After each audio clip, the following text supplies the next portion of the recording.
Hey guys, I want to share with you a beautiful message from this week's Torah portion, Parshat Toldos. The Parsha begins with an interesting double language. It says, Isaac was the son of Abraham. Abraham gave birth to Isaac.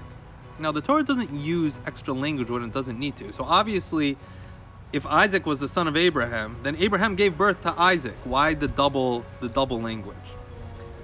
And the commentaries ask this question, and they say like this. In those times, there were tabloids and rumors that Abraham was not the biological father of Isaac. Abraham was 100 years old when Isaac was born, and the rumor mill was that he wasn't really the dad.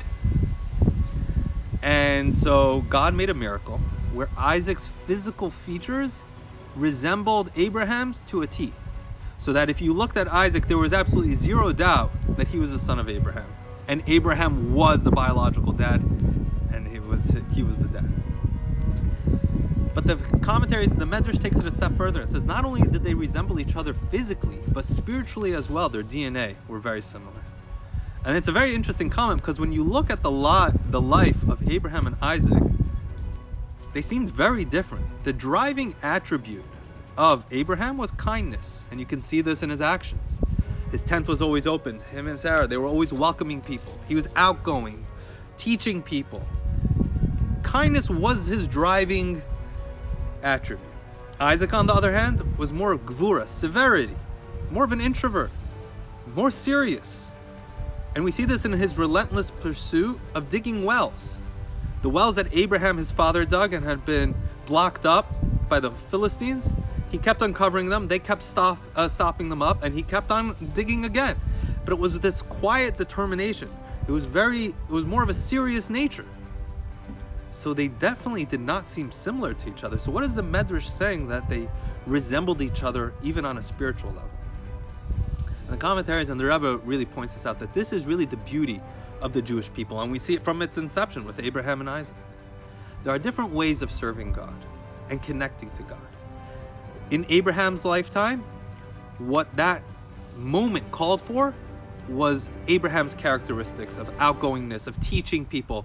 Monotheism was a brand new idea, being kind and teaching people and going out to people.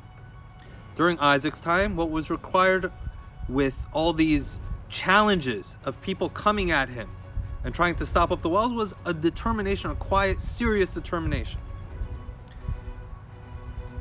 But they both had the same goal of serving God, of connecting to God. They both tried to get to the same place. And that's the beauty. Judaism celebrates individualism.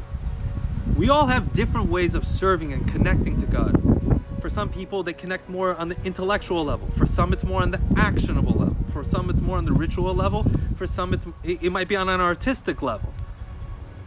Just like an orchestra where every instrument, on its own, it sounds very different from each other, but you put them all together and it's a beautiful symphony and harmony. That's the Jewish nation. We're all trying to serve the same God. We're all trying to get to the same place.